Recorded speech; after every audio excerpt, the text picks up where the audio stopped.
අවුරුද්දකට මාස 12ක් තියෙනවා. ওই මාස 12ට පුරපසළොස්වක පොහොය දවස් 12ක් යෙදෙනවා.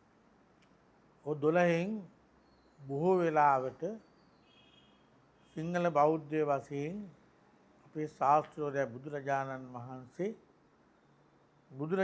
වහන්සේගේ බුද්ධ චරිතය බොහෝ වැදගත් සිදුවීම් ওই මාස 12 පොහොය වල බොහෝ විට වැදෙනවා. ඒ අනුව බක් මාස කියන්නේ අප්‍රේල් මාසය.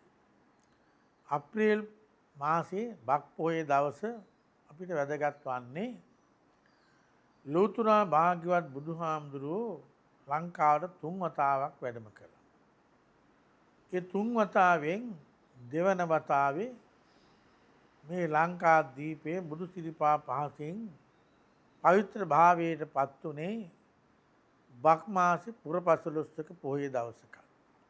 බුදුහාමුදුරුවෝ ලෝකයේ කෙරේ කරුණාවෙන් දයාවෙන් මෛත්‍රියෙන් මෙස්සිතින් බලන වෙලාවේ දුටුවා ලංකාවේ වර්තමානයේ නාගදීපය වශයෙන් හඳුන්වන මේ බල ප්‍රදේශය තුල එක්තරා ගැටුමක් ඇති වෙන්නට සූදානමක් තිබෙනවා. මේ ගැටුම මොකද්ද? ගැටුමට හේතු වුණේ චූලෝදර මහෝදර කියන මේ නාග ගෝත්‍රික නාරජවරු දෙපළ අතරයි. මහෝදරගේ තාත්තා තමන්ට හිමිව තිබිච්ච මැණික් පුටුවක් දුන්නේ මහෝදරට නෙමෙයි මහෝදරගේ සහෝදරියගේ පුතාට. මේ නිසා මේ දෙපළ අතර ගැටුමක් ඇති වෙන්නට ගියා. බුදුහාමුදුරුවෝ මහා කරුණාවෙන් ලක්දිව නාගදීප කියන මේ ප්‍රදේශයට වැඩම කරලා තිබෙනවා. නාගදීපයට වැඩම කරනකොට දැන් මේ ගැටුම ඇති වෙන්නට ආරම්භයක් ඇති වෙන වෙලාව. මෙන්න මේ වෙලාවේදී තථාගතයන් වහන්සේ අහසේ ඉඳගෙන වැඩ ඉඳිමින් උන්වහන්සේ ඝන අන්ධකාරයක් මැව්වා.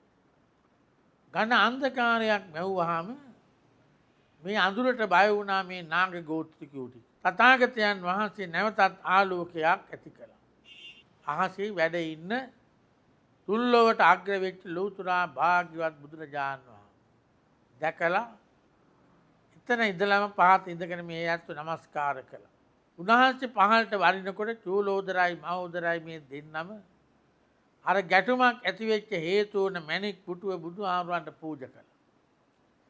දැන් ගැටුමක් නැහැ. මේ මැණික් පුටුව බුදුහාමුදුරන්ට පූජා කළා. බුදුහාමුදුරුවෝ පිළිගත්තේ වස්තුව තැන්පත් කරලා අදත් අපි නාගදීප චෛත්‍යයට ගිහිල්ලා වන්දනා කරන්නේ මෙන්න මේ නිදාන් කළ මැණික් පුටුව තියෙන චෛත්‍යයට.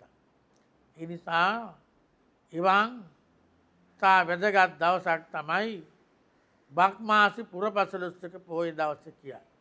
ඒ නිසා ලෝක වාසීන් වශයෙන් වැදගත් වෙන දවසක් වගේ විශේෂයෙන්ම ලක් වාසීන් වශයෙන් අපිට මහත් වූ විශේෂත්වයක් තිබෙනවා අපේ රටට බුදුහාමුදුරුවෝ දෙවෙනි වතාවට වැඩම කරලා මේ උතුම් වූ භූමිය මේ පුණ්‍ය භූමිය බුදුපා පහතින් දෙවන වරටත් පවිත්‍ර භාවයට පත් වුණේ අද වාගේ බක් මාසයේ පුරපසළොස්වක පොහොය දවසකයි.